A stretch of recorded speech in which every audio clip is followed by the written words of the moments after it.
sabihin pero wala kang lakas ng loob na sabihin ang personal? I-shout out mo na yan! I-shout out mo na yan! Para sa ex, para sa crush, para sa magulang, para sa boss, para hindi ka na mahirapan, i-shout out mo na yan! Shout out sa umaga! Shout out sa umaga with DJ Baby Toby! Number 1! 6.7 Energy FM! Same! Pero iba dito sa 106.7 Energy FM Pangga. Huwag mo sabihing radyo, sabihin mo oras sa buong kabuluhan. Pangga, check your time. It's now 6:31 on the clock. Good morning, Luzon, Visayas at Mindanao, Metro and Mega Manila. At syempre, good morning din sa mga pangga nating kasalukuyang stranded ngayon, no? Hello po sa inyong lahat at syempre good morning talaga dahil meron akong kasama ditong model. Brado, may model tayong kasama dito, napakagwapo. Ay, nako! Kung tatanungin nyo ako kung sino ang pipiliin ko, Ding Dong Dantes ba o etong guest na ito, ay nako, dito na ako sa guest na to. Kaya naman, wag natin patagalin pa, i-welcome natin DJ Jimbo! Akala ko sasabihin mo, DJ Tigidong. Oy, magandang, actually hindi magandang umaga natin ngayon eh. So, diba? maulan na umaga sa'yo, Toby, mabagyo.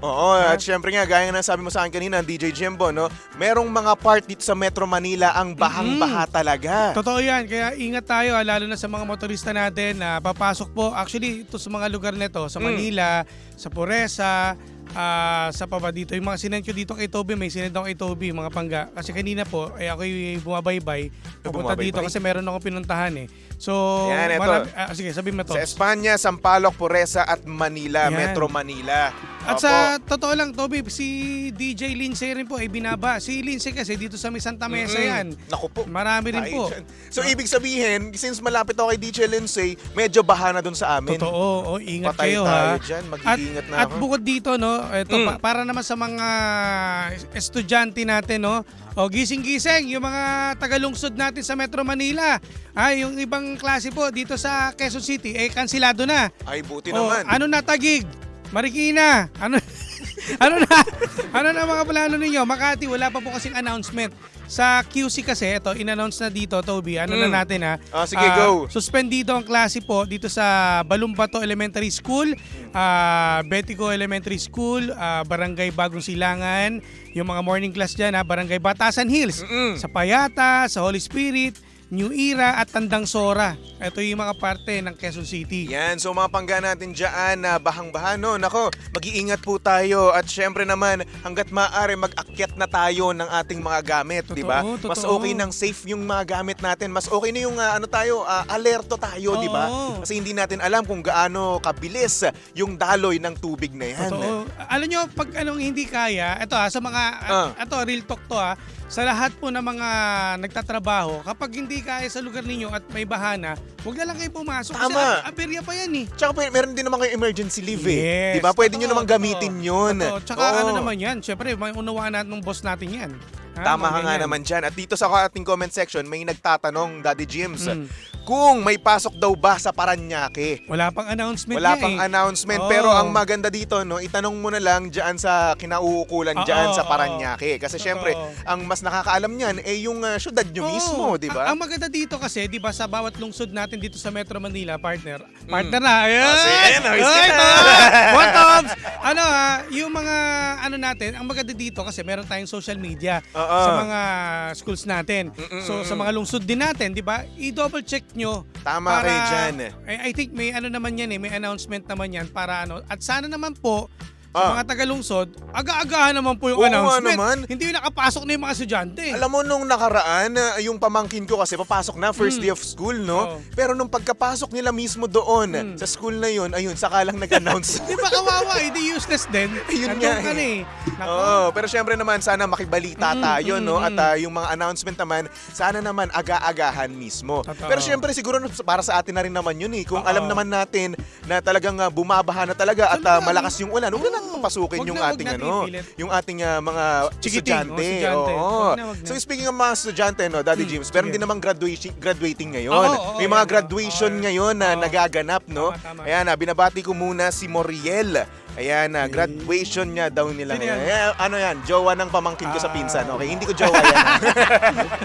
Oh, yan. Sa mga gagraduate po Congratulations. At syempre, speaking of graduation, no, hindi pa kita na formal na i-congratulate, Daddy Ay, James. thank you, Toby. Simula nung gumraduate yung anak mo Oo. ng cum laude. Diba? Brad, Sabi ko sa'yo, kanino pa magmamana? Grabe, Hindi hindi sa sa'yo. akin. Hindi sa akin. syempre, sa nanay yun. Ano yun, oo. Kaloko ko. Sa'yo yung Oo. kalokohan. Oo, diskarte Oo, yan, oo. diskarte. Pero sige. talino, Uy, Mat. may announcement pala tayo. Ito, regarding na rin pala to, Pangga. Sa ating mga Riders Day kasi dapat natin ngayon, ngayong August 31. Sa mga riders natin, mga panggang riders natin, kansilado po tayo ngayon ha. Tama. Kasi nga dahil nga sa malakas na ulan at maraming lugar po dito sa Metro Manila ang binabaha, hintayin niyo po ang announcement po ng Energy FM kung kailan po. Yes. Risked tayo, risked ha. Oo, pag-uusapan pa namin yan kasi nga naman ang lakas ng ulan Sobra, di ba? sobra, hindi natin Excited na- pa naman din ako kanina. Ako lalo na, alas 2 Diba? dito na ako.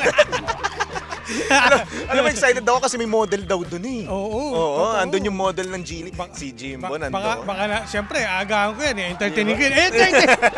O siya, sige. So anyway, sige, DJ Jimbo, ito, dumako na tayo sa ating programa na tinatawag nating Shoutout sa Umaga. sige. Daddy Jimbo, kung hindi ka pamilyar, no, ang programang Shoutout sa Umaga ay ito yung mga bagay na hindi masabi ng personal ng mga pangga natin. Oo, like for example, nung nakaraan may nagsabi dito na nape-pressure daw siya sa kanyang mga magulang na tawag dito na pinag-aasawa na daw siya. So Nagjojowa. So, nape-pressure siya. So ganun yung mga nakukuha ko ditong mensahe, Daddy James. Gets. Para ano ko lang, may konting background ka lang sa programang Shoutout sa Sige, Umaga. shoutout Kaya naman mga natin pangga, yan. Sige. eto na ang programang Shoutout sa Umaga. Out mo na yan! Number 1, 06.7 Energy FM. So good morning, Luzon, Visayas at Mindanao, Metro and Mega Manila. Siyempre, good morning din sa napakagwapo DJ Jimbo. Good morning Ay, sa good morning sa'yo, Toby ha. At siyempre dito naman sa ating message sender na kung saan tamad na tamad daw siya ngayon, Daddy James. Ay nako, alamin natin kung ano nangyari. Tamad na tamad. Sige. Para tayo. Sige, sige. Abo ko tuloy. Sabi dito ni Rick, ang ating message sender, good morning, baby Toby. Bakit feeling ko napakatamad ko na ngayon? Dati naman hindi ako ganito. Parang tamad ako, unmotivated, stuck na ako sa kung ano meron ako ngayon. Ikaw ba? Narinig ko kapwa kita tamad, paano mo nalampasan or paano mo na-motivate ang sarili mo na magsipag ulit? Thank you so much, baby Toby. Ayun lang naman. So, Daddy James, ikaw, since ikaw nga, gaya nga na sabi mo, kapwa ka namin tamad, no? Paano mo minomotivate yung sarili mo sa mga ganitong bagay? Napakasimple lang naman eh.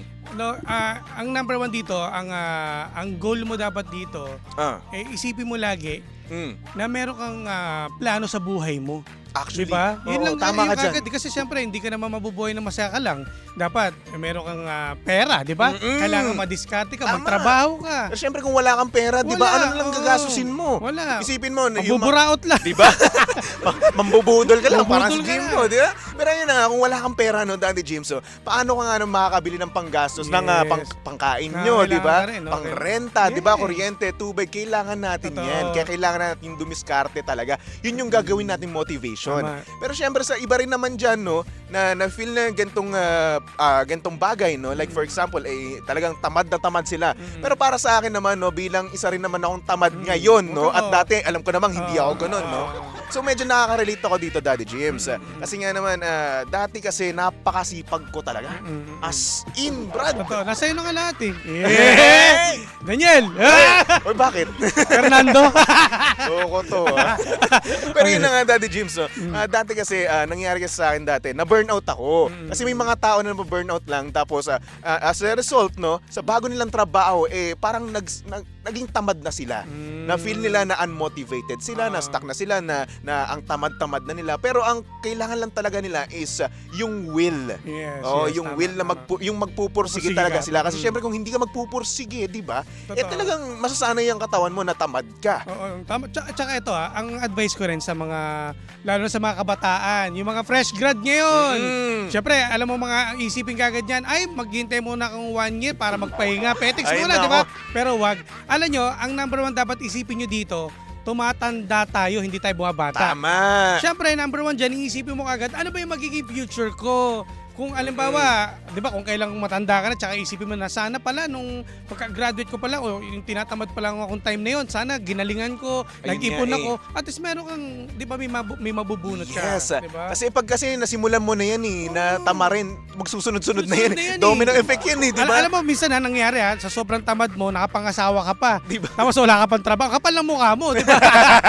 Kasi nakapangasawa ka na mayaman, o Di ba? umasa ka pa. Oo, aasa ka lang. So, wala man ako sinasabi na masama umasa, no? Pero kung yan yung setup nyo, okay lang naman yan. Pero syempre, mas okay pa rin naman kung meron kang sariling Syempre, okay ipon, yun. di ba? May sarili kang mabubunot pera. ka. Di ba ngayon, kung tatamad-tamad ka, ay nako, ano na mangyayari sa'yo? Alam mo, eto, no, na-realize ko, Daddy James, no? Simula nung tinamad niya ako, no? Nahihirapan ako sa buhay ko. Di ba? O, alam mo, kilala mo ako, Kuya Jim, di Tsaka ba? kadalasan lang napag-usapan natin, wala na akong pera. Oh, Di ikaw ba? kasi, gano'n, di ba? Di ba? Ganun kasi. Ganun kasi ganun. nangyayari. Kasi sa tinatamad ako, hindi ako nakakadiskarte ng pera. Yes. Kaya naman yun, ang inisip ko talaga ay hindi pwede ng ganitong yung buhay ko. Hindi ako pwedeng tumanda. Magto-26 na ako, Tama. Brad. September Oo nga, no. 22. Ay, ano mo na? Magsa-September na. Last day na ngayon, no? Mo na pala. Ano, Oo. bukas, So, per month mo na. Isipin mo, no? Isipin mo, Daddy James, magto-26 na ako. Tapos hanggang ngayon, wala pa rin akong ipon. So, anong ginawa ko? O, di ba, nagsabi ako kay Papa Jackson na, Pa Jack, pwede po ba ako ano po sa Sokmed natin? So yun, at the Diba? same time, di ba, meron akong nagagawa sa free time ko, di ba? Kasi kulang din naman di ba? Kulang tayo sa pera, hindi pa tayo mayaman. At hanggat bata pa tayo, dumiskarte na. Kaya nga ako, naniniwala, wala naman taong tamad. Mm-mm. Ay, may taong tamad pala. Ibig sabihin, ang iniisip ko dito, wala naman taong walang talent. Lahat yan meron. Yes. Dahil nga siguro nadadala ng pagiging tamad natin, hindi natin na ilalabas. Tulad mo, alam mo si Toby po, sa totoo lang nung unang pagkakilala ko dito, syempre, galing Sokmed dyan, sabi ko, ang galing mo, marunong ka mag-edit, pati mo pagkakita. Di ba sinasabi ko lagi sa ito? Ano sinasabi ko, lagi yung sinasabi sa'yo? Natamad ako eh. Pero, di ba, ngayon nagising ka na. O, di ba? O, alam niyo po, sa totoo lang, ang posisyon dito ni Toby sa Energy, siya na po yung presidente. Hindi, nagamit niya na eh. Marami kang abangan dyan. Ginagamit ko na ngayon yun. Tama. Kasi nga naman, na-realize ko din talaga na hirap ako sa buhay. Kada cut-off natin, petsa de peligro Diba? ako, Brad. Tapos nangungupahan ka pa. Oo, isipin mo, ito yung pinaka talagang nag-trigger sa akin, Daddy James, no? Nung time na nandun tayo sa media room natin, tapos yung kakadating lang ng sahod natin, binayaran ko kagad yung mga dapat kong bayarin. Tapos natira magkano? 300, Brad, as in 300. Yun. Di ba? Ang Lesson hirap, learned. Lesson learned para sa akin yan. Kaya naman, doon na ako na-trigger na sinabi ko sa sarili ko, kailangan ko nang magsipag. Diba? Hindi na pwede yung ganitong katamaran natin. Yan. Oo, at syempre, kung... Tingnan mo tuloy. Alam mo, Ang taas ng sahod mo sa akin. Oy, hindi ka sure. Huwag kami Pero yun na nga, Daddy James, no? Minsan, kapag, eto, aamin ko pa rin, minsan, tinatamad pa rin talaga ako. Pero ano yung ginagawa ko? Minomotivate ko yung sarili ko. At kahit na sabihin natin, pilit lang naman yung mga ginagawa ko, no? At least ginagawa ko pa rin, pinupush ko yung sarili ko na gawin yung mga bagay na dapat kong gawin. Tsaka dapat mag-doble o triple na isipin mo yan, Toby. Pili mo, September no, birth month mo na yan. So, kailangan mo na di ba? Ayun. Magkayod, mag-ipon. Alam mo, bahala ko nga magbagyo ako nun. Yan. Sama mo bagay. kami. Ay, hindi. Ikaw lang ba? Ikaw lang. Secret. May mga contact ako to ba? Kailangan to. Ay, sakto, malamig doon, Ayan. Daddy Jims. O, yan, So ah. ito sa ating message sender na si Rick, no? Rick, ito ang gawin mo siguro, no? I-motivate mo yung Yeah. sarili mo ngayon kung hindi ka nahihirapan, kung wala kang sense of urgency, no? Kasi syempre, kalimitan kasi, di ba? Parang hindi nila need na, na magsipag ng Oo. sobra-sobra, no? Kasi nga naman, medyo stable din naman yung buhay nila, no? Medyo, di ba? Medyo. Pero syempre, hindi natin alam kung hanggang kailan yung Kailan, medyo oo. stable na yan, di ba? Kasi darating yung panahon na yung mga gastusin natin, bilihin Darating natin, talaga yan. no? tataas talaga, di Ngayon pa ba? nga lang, ramdam na natin nagtaasan ng mga bilihin. Si, Gasolina. di ba? Ayan, sa fast food, nagtataas Oo, na pagkain, rin. no? Kitang-kita ko yan, Sobra. grabe. Promise. Kaya naman, no, pangapanggano, Rick, i-motivate mo yung sarili mo na kung alam mo naman na hindi ka ganyan talaga like before, no? Kasi alam ko talaga, ikaw talaga ay napakasipag mo. Totoo. Kaya ngayon, i-motivate mo sarili mo, no? Kung natatamaran ka na, ay dapat hindi ganyan. Dapat ganito rin gawin niya. Tumuropa ka rin sa mga yung mga masisipag. Tulad namin, ito si Toby, napatropa sa akin. Hindi sinipag siya lalo. Ganun ang talaga? gagawin niyo. Ganun ang gagawin niyo. Alam mo, nasa Para circle, baliktad. nasa circle of friends kasi yan. Kasi baka mamaya yung mga tropa niya, makatamad din. Alam mo, Bakit? alam mo na, napatropa ako sa'yo, tsaka Oh. kay Sheena. Ano nangyari sa tamad, di ba?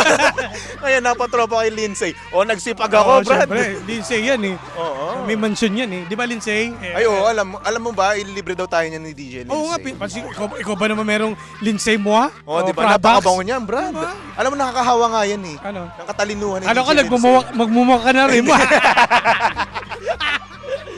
O siya. So Rick, maraming salamat sa iyo Rick, and of course DJ Jimbo, Thank you, maraming Dov. maraming Thank you, salamat sa iyo at sa mga pangga natin na gusto mag-send ng kanyang mensahe sa buhay, no, yung mga bagay na hindi nila masabi ng personal. Pumunta lang kayo sa aking Facebook page, BabyToby1067. Mag-chat lang kayo dyan, voice message, or pwede kayong tumawag sa 8721-2429 or 7001-7949. Once again, DJ Jimbo, maraming salamat. Please, Thank you, Dubs. inbitahan mo naman sila. Abangan nyo po kami, ha? Saan? Sa labas. Hindi, ang aming programa ni DJ Sheena, ang Jim She, 3 to 6 p.m. po yan. Mondays to Yan. Fridays, mga pangga. At don't forget yung kanya social media accounts, no? DJ Jimbo. Oo, DJ lahat Jimbo. na yan. At sa akin naman, Baby Toby 1067 sa Facebook, sa Instagram, sa TikTok, and also on Threads.